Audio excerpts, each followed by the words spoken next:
अस्सलाम वालेकुम मेरे प्यारे और मोहतरम नाजरीन, मैं हूँ हाफ़िज़ हकीम शब्बीर अहमद। मेरे प्यारे नाजरीन, आपकी मोहब्बत का, आपकी दुआओं का बेहद शुक्रिया।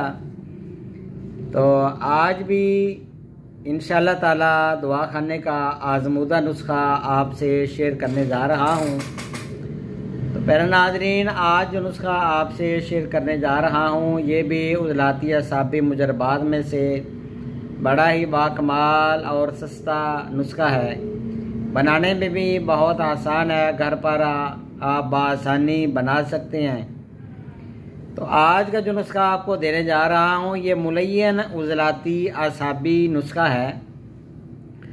तो इसके अफ़आल व असरात के लिहाज से थोड़ी सी बहस करता चलूँ कि ये कैसे किस किस मर्ज़ के ऊपर काम करेगा। तो असाब में तहलील, अज़लात में तहरीक और गदद में तस्कीन पैदा करता है। तो तमाम बलगमी जो अमराज वाले मरीज़ हैं वो इसको घर पर बआसानी बना कर खा सकते हैं। बलगम इंशाअल्लाह ताला 100% कहता हूँ ख़त्म हो जाएगी। हमल को ताकत देने वाला नुस्खा है। अक्सर औरतों का हमल ज़ाया हो जाता है तो वो भी औरतें बना कर खा सकती हैं, या 18 वाली औरतें भी इसको बनाकर खा सकती हैं।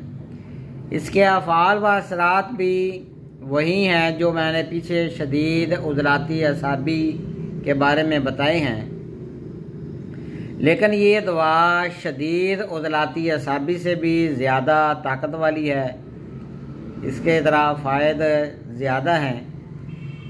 ऐसी औरतें कि जिनके पेट बढ़ जाता है, या एक पेट के 2 पेट बन जाते हैं, या अक्सर डिलीवरी के बाद पेट बढ़ जाते हैं, या मर्दों के पेट अक्सर बैठ बैठ के या गैर मतवाज़न ग़िज़ा खाने की वजह से मोटापा शदीद आ जाता है, उनको भी ये दवा बहुत ज़्यादा फ़ायदा करेगी इंशाअल्लाह।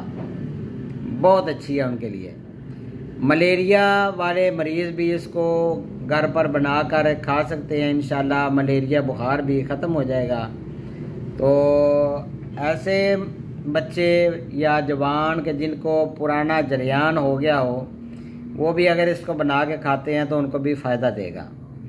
तो वो बच्चियां कि जिनको लिकोरिया बदबूदार है, या लिकोरिया खारिश वाला है, या उसके अंदर लिकोरिया में छिचड़े आते हैं, सफ़ेद पानी की रतूबत आती है, लिकोरिया बहुत ख़तरनाक मर्ज़ है। तो लिकोरिया वाली बच्चियां भी इसको घर पर बनाकर खा सकती हैं इंशाअल्लाह ताला। 100% इसके रिज़ल्ट है। तो अब नुस्खा की तरफ चलते हैं। नुस्खा आपको बता दूं, मुलय्यन उज़लाती असाबी नुस्खा है ये। सबसे पहले आपने मगज़ करंजवा के अंदर एक मगज़ होता है, वो आपने लेना है, छिलका आपने ज़ाया कर देना है। खुश्क आमला, मगज़ का करंजवा जो है, मगज़ का वज़न 5 तोला होना चाहिए। छिलका जब उतर जाए सिर्फ मगज़ का वज़न, ये ज़हन में रखिए। अक्सर बंदे फ़ोन करते हैं कि ये छिलके समेत 5 तोले करना है, तो यहाँ पर बताता चलूँ कि मगज़ का वज़न जो है वो 5 तोला होना चाहिए, मगज़ करंजवा। तो खुश्क आमला जो है वो भी 5 तोला, और सफ़ेद फटकड़ी उसको आपने बरियाँ करना है। घर पर ही आप बरियाँ कर सकते हैं।